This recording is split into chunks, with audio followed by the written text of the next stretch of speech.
So let's go ahead and chat about a little Monsters, shall we? So it's a definitely a pretty rules light RPG. I'd back the Kickstarter for this because I enjoyed Tunnels and Trolls. So what came in the Kickstarter was the role, and we also went ahead and included in this was the toughest dungeon in the world.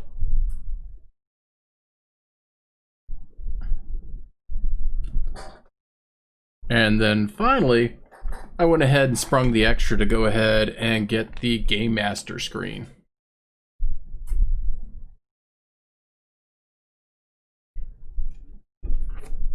I've got to say, I do like their Game Master screens.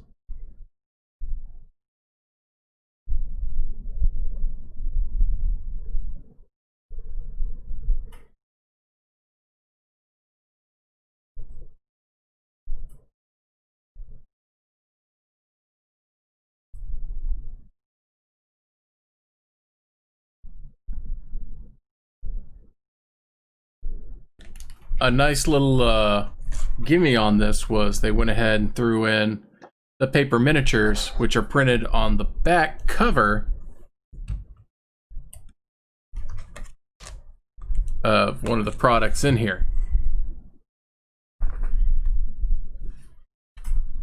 World's Toughest Dungeon.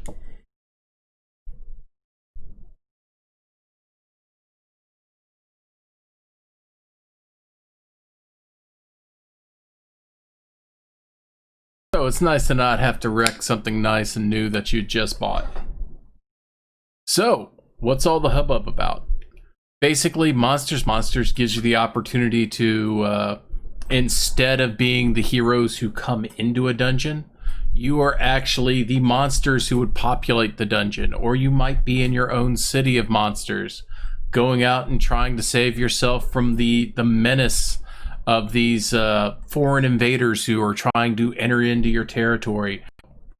With that in mind, you know, you can play all sorts of interesting monsters. And we'll go ahead and flip on in here a little bit and just go over some of the monster types that we got. So we've got them broken into humanoid and non-humanoid monsters. A Balkra, a Bat Troll, Centaur, Demon, Dasari, which is basically a lizard man, Field Fiend, a Gar, which is a gargoyle, a Goblin, a Gorgon, Gremlin, Harpy, Frogger. Humans can also play as monsters, so to speak. A Lamia, living skeleton, which those are kind of neat. Living skeletons are basically like people with invisible skin, so they look like skeletons. Living statue, a Malardorian, Merperson, a Minotaur, a Mummy, an Oozkin, a Ratling, Troll, Flesh Troll, Stone Troll, an Uruk, which is basically an orc, Vampire, Yeti, or Zombie. And those round out your humanoid monsters. And your non-humanoid monsters that they've included stuff for here are Basilisk, Chain Beast, Chimera, Chomp Coquelin, Chomp Cocola, my poor southern mouth, a Direwolf, a Dragon, a Dirtle Demon, a Gak, a Ghast, a Giant Slug, a Griffin, a Hopperman Toadster, Hydra, a Mind Leech, a Night Gaunt, Obsidian Spider, Quicksilver, Shoggox, Sphinx, Stingery, Unicorn, and then they have an entry for no monster. So it looks like you can use it as a plugin. It's set up to be able to be used as a plugin for Tunnels and Trolls itself. 64-page folded booklet that's stapled on the spine. And it came in well packed. And only slight gripe I could have about it would be some of the upper page cutting was a little uneven. So, you know, that just could be a different printing press they're going to. I really don't hold them on that. And it's it's a very affordable little game. And it's got enough rules into it to where if you don't have Tunnels and Trolls, you can always pop in there. So if I flip into my slideshow here, here's a better look at the paper minis that come with it. So you have a couple Urks, you've got a Troll, a Demoness. The Maladorian is the one who's down there on the what would be the third row, center stage. That's the duck in the armor with the cigar. And that image just kind of makes me chuckle. So, you already have Tunnels and Trolls. Why would you bother with Monsters and Monsters? One of the neat things I think that came in here, and we'll go ahead and pull that in, is talking about stunts and stunting, which when you talk to older Tunnels and Trolls players, they will talk about, yeah, sure, we're always stunting. But the rules really don't talk too much about it. So finally, there's a version of the rules, of some rules out there that actually tell you about the stunts that are, and you know, what a stunt is. And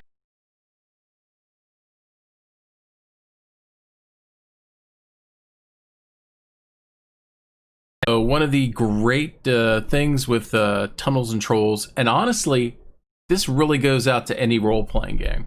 What is and how does a stunt kind of work? So what stunting is basically like there's sort of non-standard actions in a game. Like the fighter's like, oh crap, we're gonna go down if we keep up with this, probably die. So maybe I need to not fight so clean, right? So I'll reach down into the dirt, grab some sand, and throw it in his eyes. A great example from TV would be like Gail Gribble and his pocket sand from King of the Hill, where basically he had that little pouch of sand that he'd carry in his pocket, reach into and like pocket sand. Something along the lines that can fall into the category of stunting. Something as simple as that, or maybe something a bit more grandiose to where the example they cite is someone is starting to get dogpiled on. So he's like, oh man, I need to figure out a way to break out of this. And I'm paraphrasing this as opposed to directly reading it because, you know, I don't want to get in any trouble with Trollhalla Press, the guys who put this out. So one of those cool things is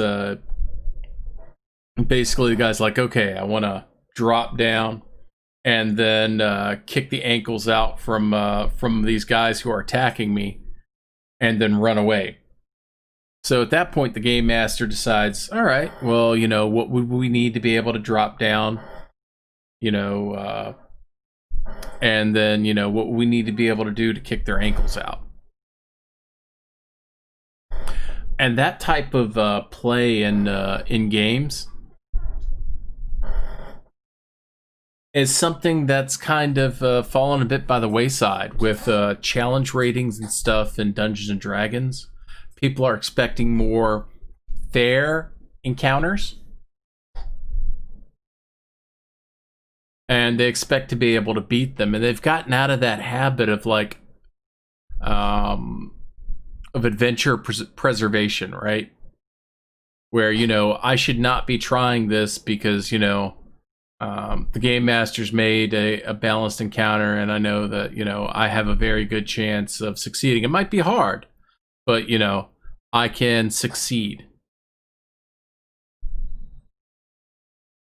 Where with this type of situation, you're this is a challenge, or maybe the fight is going south real quick. Everyone's had bad rolls, and you're looking for ways to sit there, disengage, spike a door or something, and like catch a breather, a break, a chance to sit there and rebuild your resources the best you can, or just clearing your backside out of the dungeon itself.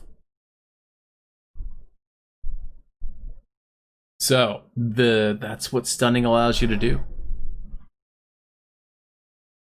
Aside from that, it's a cool little game. It only requires D6 six-sided dice, just like Tunnels and Trolls, and it's a really easy system to come up.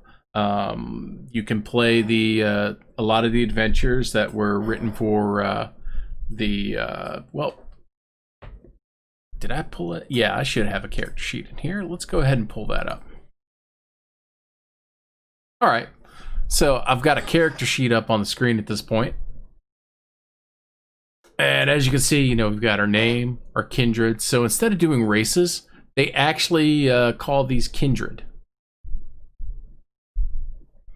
And based on your kindred, is what you're doing.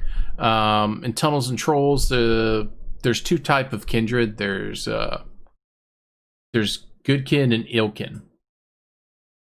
And basically, illkin aren't necessarily evil. They're just generally the ones who get hired on to do the dirty jobs, and the goodkin look down on them. But you're not restricted by an alignment, and it doesn't have a kindred-based alignment. In that regard, you're kind of dealing with people's perception of your kindred, and based on your kindred, you'll have some attribute boosts. Because I really don't expect a dragon to be as weak as a human being or another race. We did include a few portraits that if you print out this character sheet, that you can actually cut out and paste onto the character sheet. And got some right here just so you can see. So we've got the Maladarian, once again, armored duck with a stogie. We got a lich, a ratling, stone troll, a demon, a bat troll, a horger. Seems kind of like a hobgoblin maybe, or a bigger type of goblinoid. A goblin / Uruk, and a larger Uruk. So yeah, I hope you give this